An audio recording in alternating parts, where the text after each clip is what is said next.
Shalom Bapak Ibu Saudara, kembali kita berjumpa hari ini untuk menikmati firman Tuhan. Judul firman Allah hari ini adalah dalam Kristus dosa tidak berkuasa lagi atas Anda. Banyak orang Kristen memahami bahwa ia tetap hidup dalam dosa karena ia masih dikuasai oleh dosa. Banyak orang Kristen berpikir bahwa hidupnya sangat tidak berdaya menghadapi keinginan-keinginan dosa karena dirinya dikuasai oleh tabiat dosa. Dan itu sebabnya dia menjadi orang Kristen yang terus-menerus gagal, jatuh bangun dalam mengiring melayani Tuhan. Seringkali ia merasa tidak layak, seringkali ia merasa tidak percaya diri ada di hadapan Tuhan karena sejumlah kelemahan, kekurangan, dosa, dan banyak hal lain yang terus menjadi pergumulan hidupnya. Bahkan banyak orang Kristen seperti ini terus bergumul dengan keadaan-keadaan, persoalan-persoalan hidupnya, sakit penyakit, kelemahan-kelemahan. Oleh karena ia tidak memahami kebenaran Tuhan, siapa dia sesungguhnya di dalam Kristus Yesus. Mari kita buka firman Tuhan di dalam 2 Korintus 5:17. Pernyataan Rasul Paulus tentang siapa sesungguhnya Anda di dalam Kristus Yesus ketika Anda telah menerima Dia sebagai Tuhan dan Juru Selamat saudara dari dalam hati saudara. 2 Korintus 5 ayat 17 berkata, jadi siapa yang ada di dalam Kristus, ia adalah ciptaan baru. Yang lama sudah berlalu, sesungguhnya yang baru sudah datang. Tahukah Bapak Ibu Saudara bahwa penciptaan baru ini sesungguhnya mempunyai pengertian bahwa kita bukan dalam pengertian daur ulang, bukan pembaharuan, bukan sekedar pemulihan, tetapi benar-benar diciptakan baru. Dan penciptaan baru semacam ini hanya Allah yang dapat melakukannya. Dari tidak mungkin menjadi mungkin, dari tidak ada menjadi ada. Yohanes 1:12 berkata bahwa orang yang percaya kepada Yesus Kristus diberi hak menjadi anak-anak Allah. Orang-orang yang diperanakan bukan dari darah dan daging tetapi dari Allah. Ketika saudara percaya dan menerima Yesus sebagai Tuhan dan Juru Selamat saudara, saudara diperhitungkan sebagai orang yang telah lahir dari Allah. Dan itu sebabnya yang lama telah berlalu, yang baru dan sungguh-sungguh baru, sama sekali baru, telah menjadi milik saudara. Itu hanya bisa terjadi di dalam Yesus Kristus. Ketika saudara percaya menerima Kristus, dibaptis di dalam Kristus, maka saudara menjadi manusia baru. Nah, apanya dari hidup saudara yang diciptakan menjadi manusia baru? Bukan daging saudara, bukan pikiran, perasaan, dan kehendak saudara, tetapi manusia roh saudara, inti kehidupan saudara yang menentukan saudara hidup atau mati. Manusia roh saudara inilah yang diurus dengan Allah sebagai urusan yang pertama, yang utama, dan sangat spesial. Itulah sebabnya ia datang menjelma menjadi manusia. Jadi ketika saudara ada di dalam Kristus Yesus, saudara sungguh-sungguh benar-benar diciptakan sama sekali baru. Yang lama yang dikuasai oleh tabiat dosa. Manusia, roh saudara yang sudah mati terpisah dengan Allah. Dalam pengertian tidak terhubung dengan Allah. Hidup saudara dikuasai oleh dosa. Diperbudak oleh dosa. Diperbudak oleh setan. Diperbudak oleh kejahatan. Diperbudak oleh berbagai persoalan sakit penyakit dan sebagainya yang menjadi pergumulan setiap orang berdosa di dunia ini. Tapi ketika saudara terima Yesus sebagai Tuhan dan Juru Selamat saudara, hidup saudara telah diubahkan. Ketika Anda percaya dan menerima Yesus sebagai anak Allah, maka saat itu juga Anda telah disatukan dengan Allah di dalam Kristus Yesus. Sebagaimana surat 1 Yohanes pasal 4 ayat 15 dikatakan, barang siapa mengakui bahwa Yesus itu anak Allah, Allah hidup bersatu dengan orang itu. Dan orang itu pun hidup bersatu dengan Allah. Jadi ini kebenaran yang saudara harus terima. Saudara harus terima, saudara harus pahami bahwa demikianlah status saudara. Demikianlah keadaan saudara. Kalau saudara benar-benar mengakui bahwa Yesus itu adalah anak Allah, Ia adalah Tuhan dan Juru Selamat dalam hidup saudara, bahwa Ia datang dari Allah, menjelma menjadi manusia, maka saudara telah bersatu dengan Allah. Ini yang kemudian dikatakan dalam Yohanes 1 ayat 12-13, lahir dari Allah. Dan inilah yang kemudian dikatakan oleh Paulus sebagai ciptaan baru. Nah, selanjutnya saudara, karena saudara sudah bersatu dengan Kristus, saudara telah diciptakan baru di dalam Kristus. Saudara menjadi manusia baru di dalam Kristus. Sama sekali baru. Maka apa yang terjadi? Dosa tidak berkuasa lagi atas Anda. Mengapa? Mari coba kita pelajari di dalam Roma pasal 6 ayat 2-4. Bukankah kita telah mati bagi dosa? Bagaimana kita masih dapat hidup di dalamnya? Melalui iman kepada Kristus, kita yang lama atau manusia lama kita yang dikuasai oleh dosa itu telah dimatikan di dalam Kristus. Lewat apa? Lewat iman saudara. Baptisan ke dalam kematian dan penguburan Kristus. Jadi saat itu juga saudara dan saya telah mati bagi dosa. Jadi saudara sudah mati. Kalau sudah mati berarti dosa tidak berkuasa atasmu. Apakah orang yang sudah mati itu masih bisa dikuasai oleh dosa? Dikejar oleh dosa? Apakah masih bisa dia berbuat dosa? Dikendalikan atau didominasi oleh dosa? Tidak lagi. Dosa itu berkuasa atas seseorang selagi ia hidup.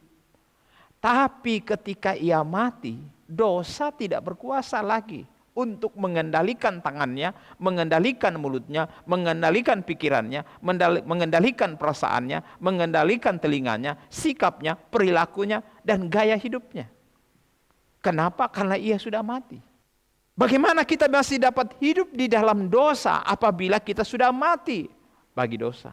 Ayat 3 kemudian dikatakan, atau tidak tahukah kamu bahwa kita semua yang telah dibaptis dalam Kristus telah dibaptis dalam kematiannya. Jadi ketika Kristus telah mati di kayu salib, saudara mengidentifikasikan diri saudara dalam kematian Kristus. Sehingga kematian Kristus menjadi kematian atas saudara. Itu sebabnya kita memahami bahwa salib itu mengubah kematian menjadi hidup. Gelap menjadi terang. Kutuk menjadi berkat.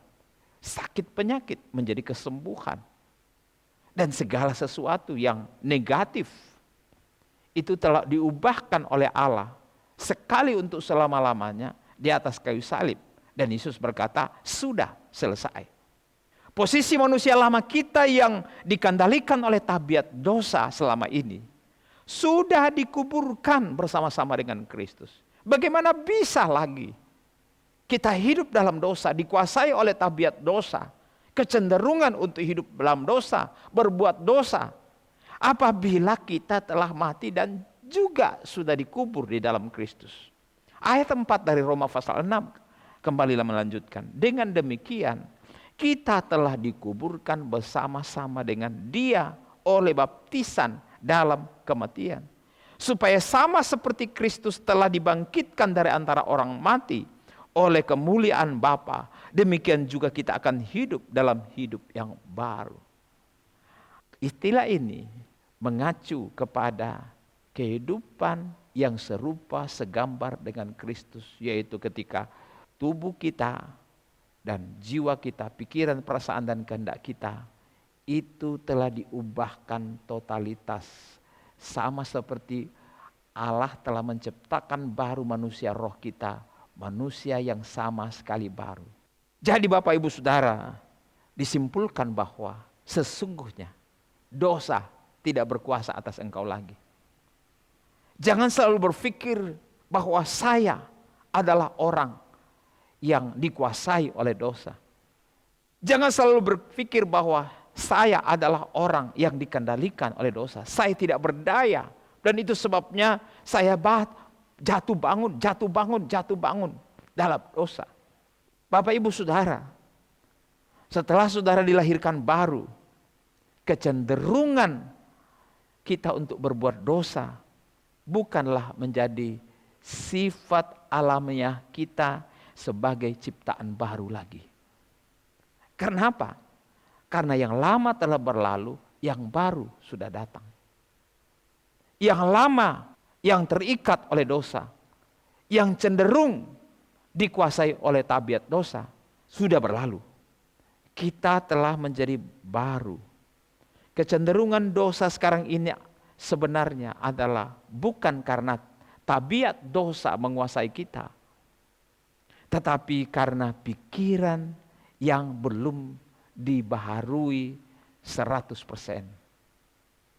Tentang pikiran ini, itu bukan urusan Allah, tapi roh Allah menuntun kita untuk mengendalikan pikiran kita. Coba saudara perhatikan bahwa sebenarnya pikiran inilah yang mengendalikan kita sehingga kita selalu berpikir tentang dosa, kelemahan, sakit penyakit, dan semua keadaan-keadaan negatif yang kita alami. Semakin kita memikirkan bahwa kita orang berdosa, maka kita semakin cenderung hidup dalam dosa. Semakin kita berpikir bahwa kita ini punya kelemahan tubuh yang parah, dikuasai oleh sakit penyakit. Semakin tua onderdil kita, semakin tidak berdaya. Maka itulah yang akan terus terjadi atas hidup kita. Kenapa? Karena pikiran kita. Pikiranlah yang mengendalikan keadaan-keadaan kita.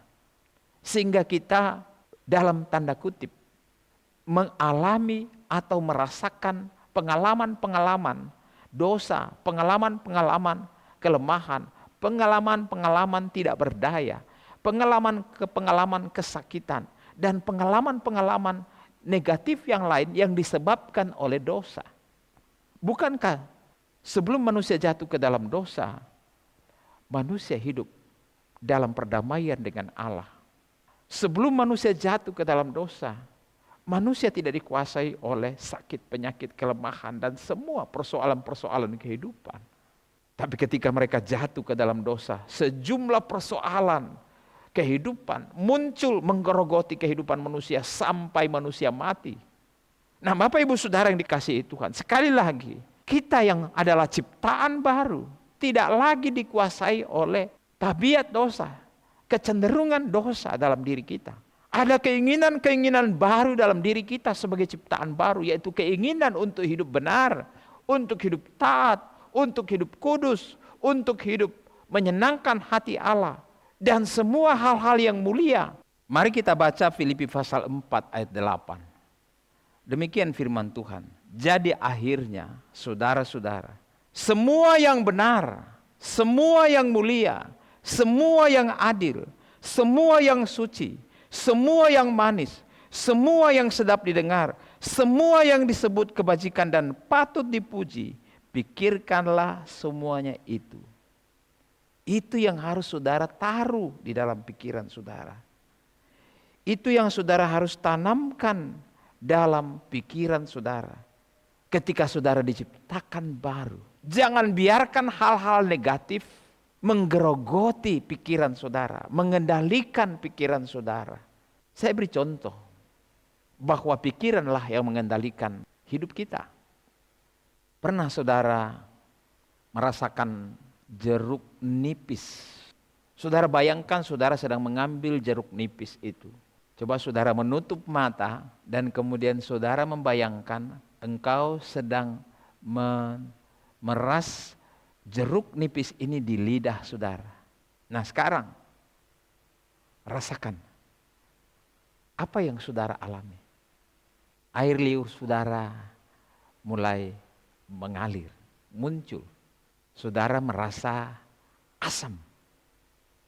Kenapa? Karena saudara pikirkan seperti itu, maka terjadilah seperti itu.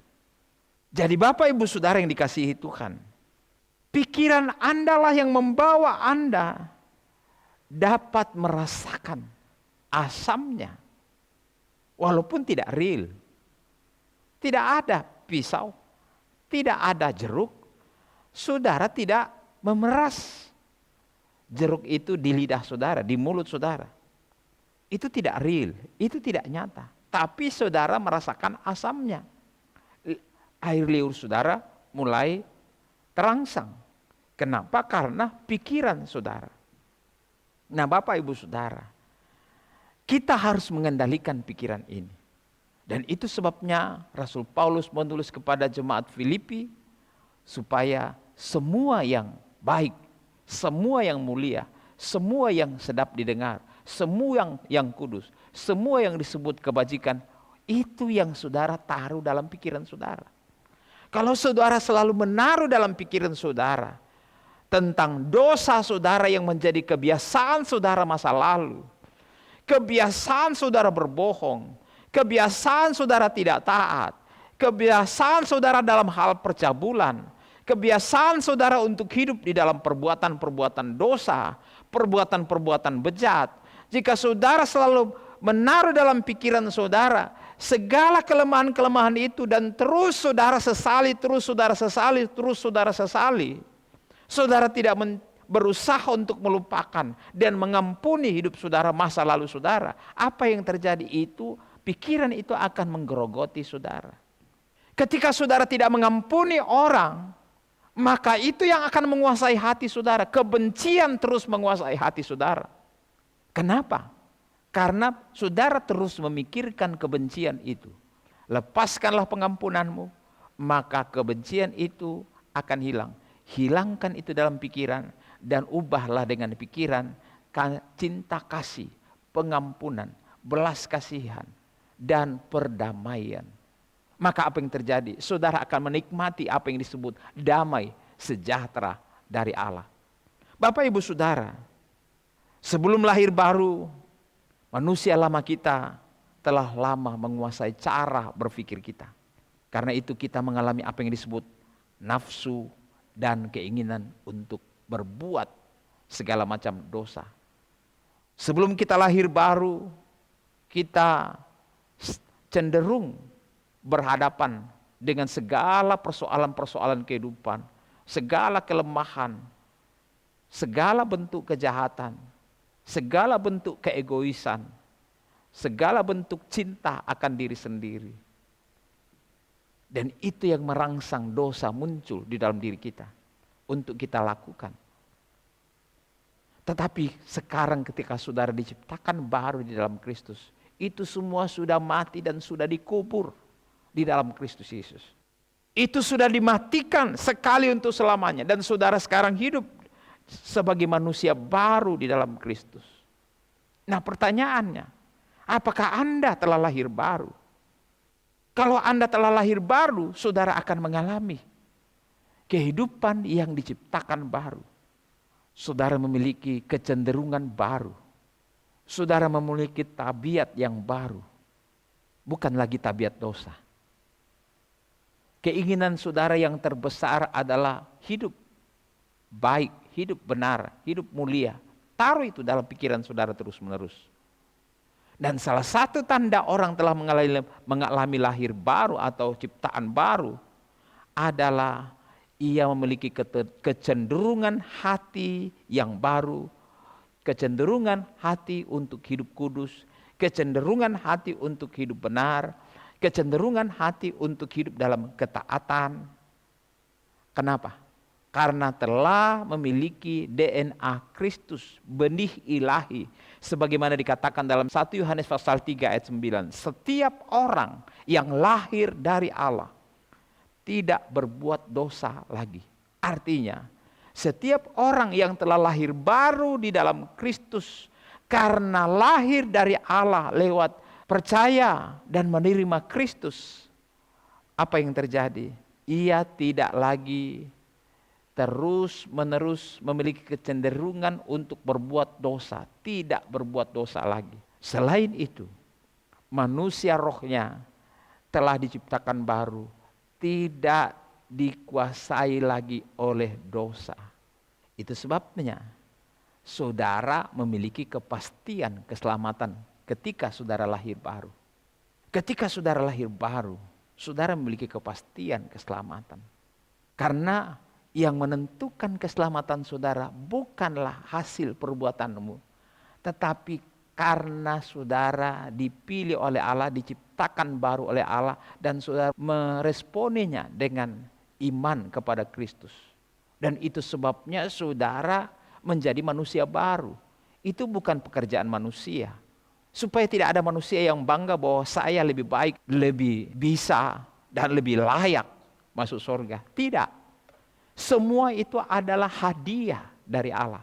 Keselamatan itu bukan upah tetapi hadiah. Saudara tidak punya andil dalam keselamatan saudara. Allah lah yang melahirkan saudara menjadi baru, bukan saudara.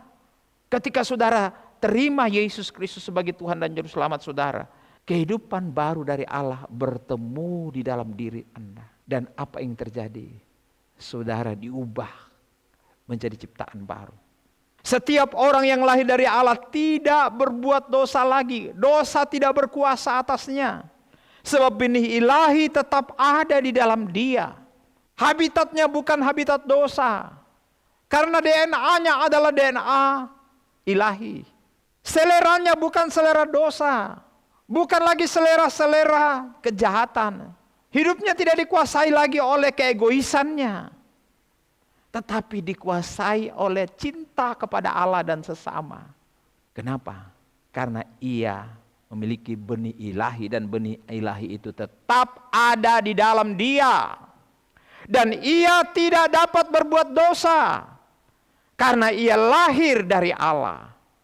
Bapak ibu saudara yang dikasihi Tuhan, tanamkan ini di dalam hati dan pikiran saudara. Meteraikan ini di dalam pemahaman saudara. Bahwa hidup saya telah diciptakan baru. Dan itu sebabnya pada saat saudara mati, saudara dijemput oleh Yesus Kristus. Supaya di mana dia berada, di situ pun Anda berada. Apakah saudara sempurna sehingga layak masuk surga? Secara manusia, dari sisi manusia, dari sisi daging saudara. Tidak. Tetapi sebagai manusia baru di dalam Kristus Yesus, Anda dilayakkan untuk dijemput oleh Yesus Kristus masuk ke sorga, tempat di mana dia berada adalah karena Anda telah diciptakan baru di dalam Kristus.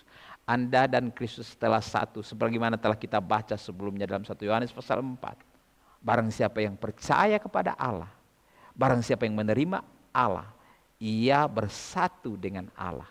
Bapak ibu saudara, dari sinilah saudara bertumbuh dalam kebenaran, dalam ketaatan, dalam kekudusan secara fisik, dalam sikap, perilaku, perbuatan hidup saudara. Tanpa pemahaman ini, saudara akan berjuang seakan-akan saudara berjuang supaya selamat. Tidak, saudara tidak bisa berjuang untuk masuk surga. Keselamatan itu adalah anugerah Allah semata-mata. Paulus menulis kepada jemaat Efesus pasal 2 ayat 8 dan 9. Bahwa oleh karena kasih karunia kamu diselamatkan oleh iman. Itu bukan hasil usahamu, tapi pemberian Allah.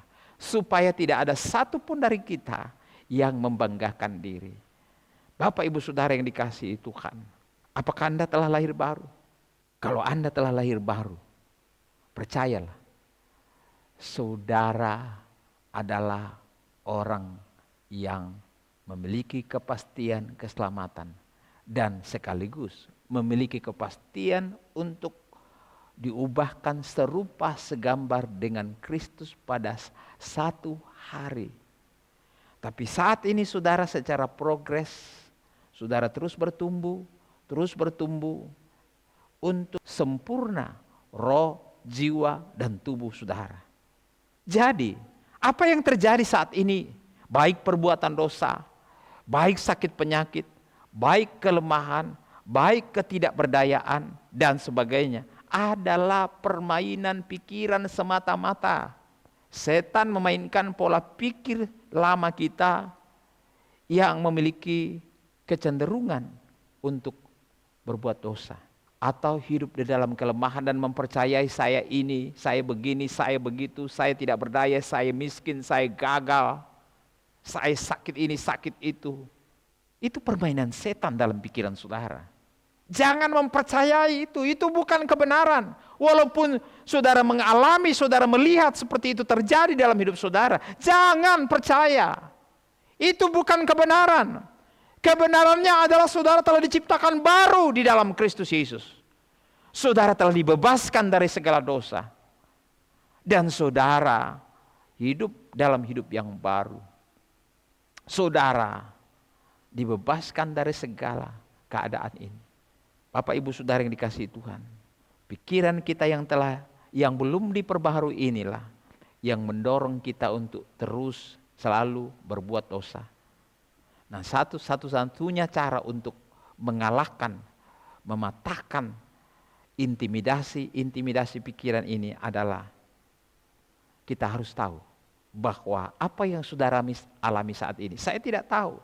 Apakah saudara berpikir saudara terikat dosa ini, dosa itu, dosa seksual, dosa percabulan, dosa kejahatan, merasa tidak layak, bahkan tidak layak masuk gereja, tidak layak berdoa, tidak layak melayani dan sebagainya. Saudara selalu berpikir bahwa saudara orang berdosa, saudara orang yang tidak layak. Padahal saudara telah diciptakan baru. Kecuali saudara belum diciptakan baru, saudara dapat berpikir seperti ini. Tapi ketika saudara telah diciptakan baru di dalam Kristus Yesus, sesungguhnya ketika saudara berpikir demikian, berarti Anda tidak mengakui kuasa daripada darah anak domba Allah telah menghapus dosa-dosa saudara. Dosa dulu, dosa sekarang, dosa yang akan datang. Apa yang saudara alami saat ini sebenarnya tidak sungguh-sungguh nyata. Percayalah kebenaran saudara di dalam Kristus Yesus, supaya saudara bisa mengalami penyediaan Allah yang luar biasa. Dengan demikian, jika saudara sungguh-sungguh menyadari keadaan ini dalam hidup saudara, maka apa yang terjadi? Saudara akan memiliki reaksi yang berbeda. Kalau ketika saudara belum lahir baru, reaksi saudara berbeda terhadap dosa, saudara akan cenderung senang melakukannya. Tetapi ketika saudara telah lahir baru, reaksi saudara, respon saudara berbeda. Saudara akan meresponi dengan baik.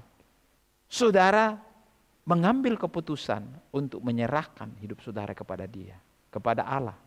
Nah, Bapak Ibu Saudara, jadi Bapak Ibu saya menyimpulkan bahwa sifat alamiah manusia lama saudara yang dikuasai dosa, dia kuasai oleh segala persoalan kehidupan, yang mengendalikan pikiran, perasaan, dan kehendak saudara, mengendalikan roh saudara, mengendalikan tubuh saudara, itu telah dikuburkan bersama-sama dengan Kristus.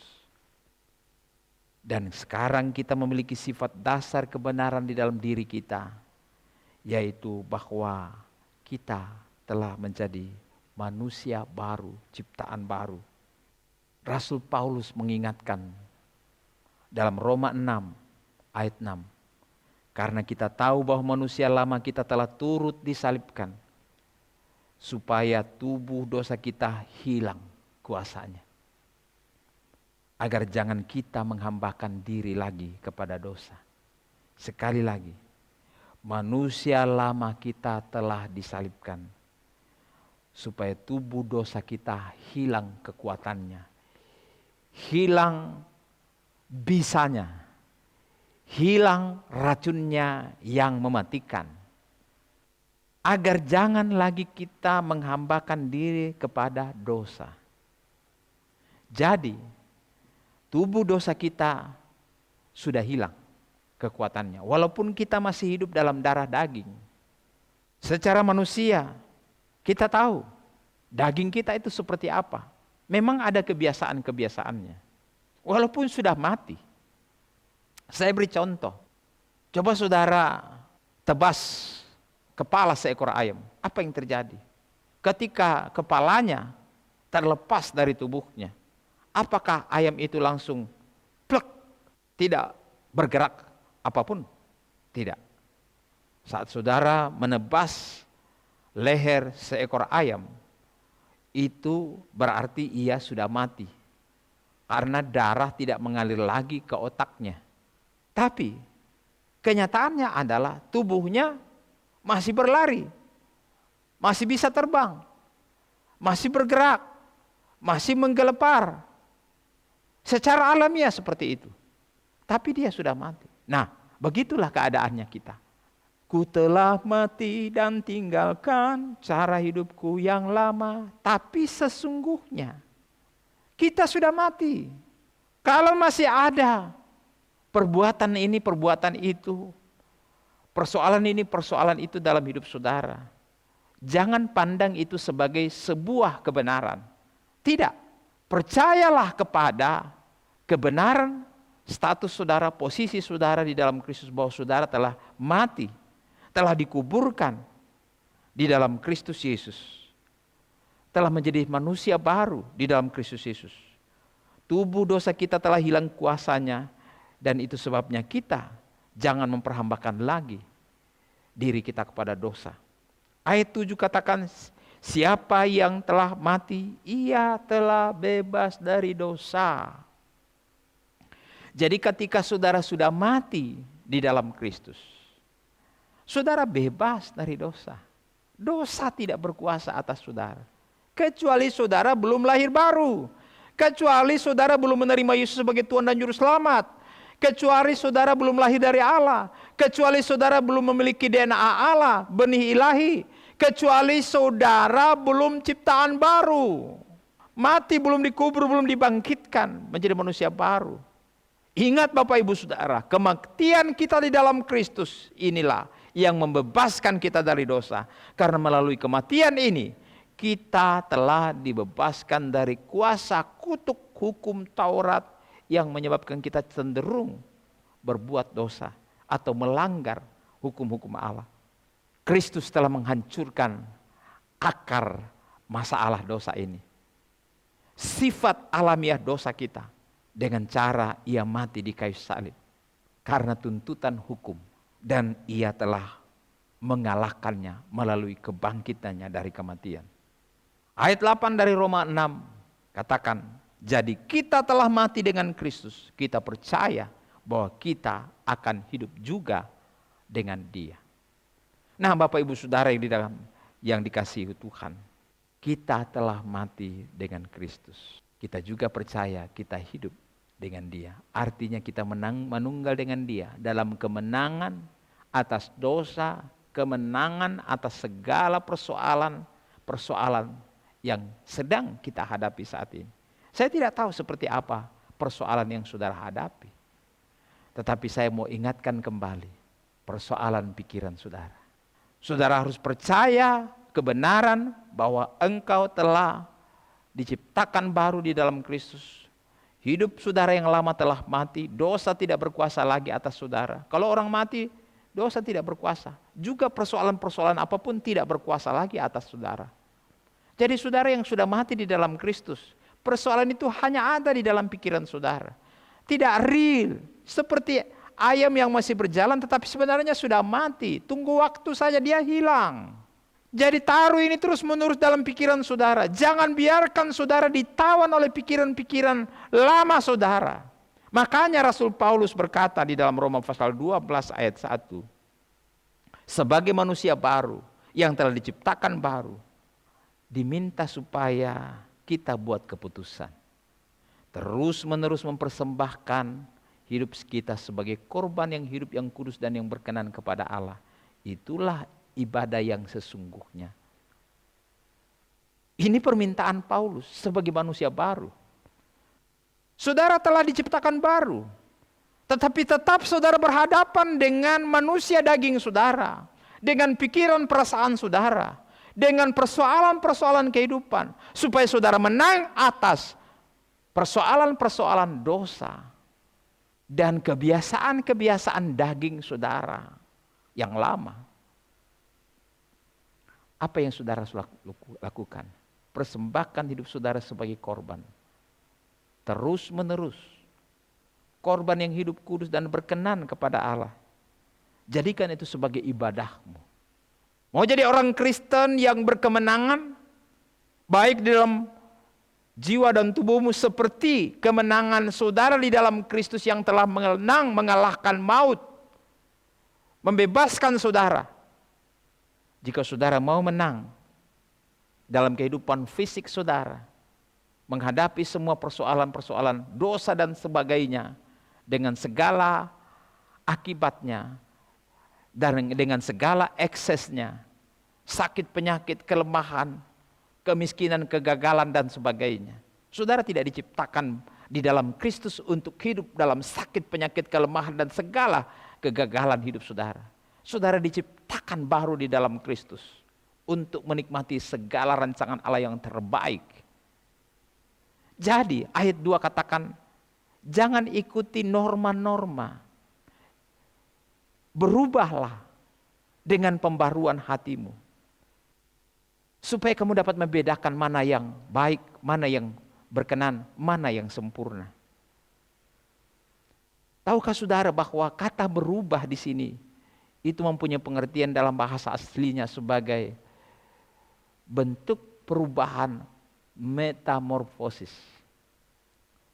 Di mana seekor ulat mati terkubur di dalam kepompong. Lalu kemudian pada saatnya ia berubah menjadi kupu-kupu. Jadi berikanlah hidup saudara terus menerus kepada Allah. Jangan ikuti norma-norma yang ada. Karena saudara telah diciptakan baru. Keputusan saudara lah yang akan menentukan saudara menang atas kebiasaan-kebiasaan, atas persoalan-persoalan saudara. Kalau saudara putuskan untuk memikirkan itu terus menerus, menaruh itu dalam pikiran saudara terus menerus, apa yang terjadi? Saudara akan kalah, saudara akan gagal. Daging saudara akan terus digerogoti oleh dosa. Tubuh daging saudara akan terus digerogoti oleh segala macam persoalan kehidupan yang melemahkan saudara. Tapi satu saat saudara pasti masuk surga. Karena saudara telah diciptakan baru. Tapi ingat Bapak Ibu, tanda bahwa saudara telah diciptakan baru adalah ada kecenderungan saudara untuk hidup benar. Dan cara untuk hidup benar adalah persembahkan diri saudara. Ubahlah cara berpikir saudara. Berubahlah oleh pembaharuan pikiranmu. Berubahlah oleh pembaharuan budimu. Supaya kamu dapat membedakan mana yang baik, mana yang berkenan, mana yang sempurna. Kalau engkau tidak mempersembahkan terus-menerus hidupmu sebagai korban dan mengubahkan pola pikirmu dan tidak menaruh hal yang mulia, yang sedap didengar, yang disebut kebajikan, semua yang kudus, semua yang baik, semua yang sehat, saudara tidak taruh dalam pikiran saudara. Saudara hanya mengeluh. Saudara selalu merasa lemah, sakit, tidak berdaya, maka iblis akan mempengaruhi pikiran saudara. Dan itu yang akan mengendalikan hidup saudara. Saudara menjadi orang Kristen yang gagal dan kalah. Padahal Tuhan tidak pernah menciptakan saudara menjadi orang Kristen gagal dan kalah. Jadi Bapak Ibu Saudara, miliki, yakini bahwa saudara adalah manusia baru. Nikmati rancangan-rancangan Allah yang terbaik dalam hidup saudara. Saudara dapat mengalahkan hal-hal daging saudara. Kebiasaan-kebiasaan dosa saudara, sakit penyakit saudara, kegagalan-kegagalan saudara, kemiskinan-kemiskinan saudara, ketidakberdayaan-ketidakberdayaan saudara. Dengan saudara meyakini status saudara di dalam Kristus, saudara bisa mengusir, engkau tidak real, engkau tidak nyata. Aku katakan kepada engkau di dalam Kristus Yesus, apapun pengalaman saya saat ini, itu tidak nyata. Yang benar adalah apa yang Allah katakan tentang saya di dalam Kristus. Saya ciptaan baru dan saya telah mati. Kalau saya telah mati, maka dosa tidak berkuasa atas saya lagi. Kalau saya telah mati, maka sakit, penyakit dan kelemahan tubuh tidak berkuasa atas saya lagi. Katakan itu terus menerus setiap hari. Persembahkan hidupmu kepada Allah, maka engkau menjadi orang Kristen yang berkemenangan. Saudara akan terus mengalami manifestasi kuasa kelahiran baru di dalam diri saudara. Kenapa? Karena roh Allah, benih Allah ada di dalam diri saudara. Sekali lagi, berhentilah berpikir dalam konsep manusia lama kita yang dikendalikan oleh manusia lama. Dan mulailah berpikir dalam konsep manusia baru. Ku telah mati, ku telah menang bersama Kristus. Akuilah terus menerus kebenaran ini dan engkau akan berkemenangan. Tuhan memberkati. Amin.